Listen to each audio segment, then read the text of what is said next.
You know, we keep talking about building to finish. What are we talking about? The main thing we're talking about is access. I just can't emphasize that enough. Here's a piece a friend of mine made, and it's kind of like a bookshelf, but you can see all the intersections and interactions of all of this. Now, when you get into these little sides, and you've got, what is that, a 5-inch opening here, and then we got to be able to finish the side of this. You know, if you're doing a hand-wiped finish, probably not too bad. But if you're planning to spray this, how are you going to get in there? Very, very difficult. Even with an air-assisted airless where we don't have a cup. So here's what we did. This is built where this, from this point up inside, is one section. Then we have the center section, and then the bottom section. Now this is put together with loose tenon joinery.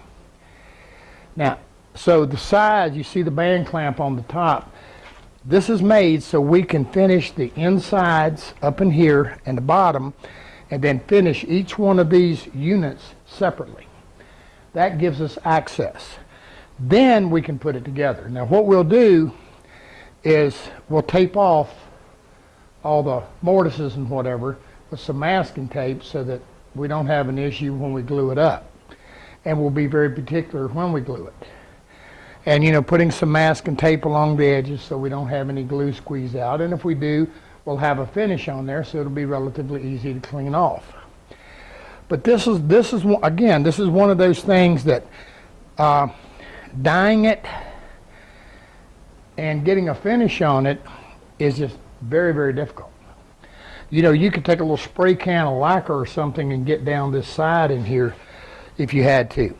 But again, think about how you're going to access things, and remember, the less nooks and crannies and the less intersections you have to deal with, the better. The other thing, we're going to be using a water-based dye on this.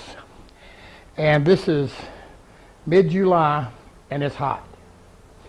So, you know, just trying to dye the mass of this with all the insides and outsides, it's just a nightmare. It's almost impossible. But we're actually going to finish this piece, and when we do, we're going to put it in this class. So you'll see what we do. But what I want you to do, again, is when you're looking at something like this, think ahead. Think about the finish as you're building it. When you're designing or you're looking at a set of plans, think about how you're going to finish it beforehand. It makes all the difference in the world.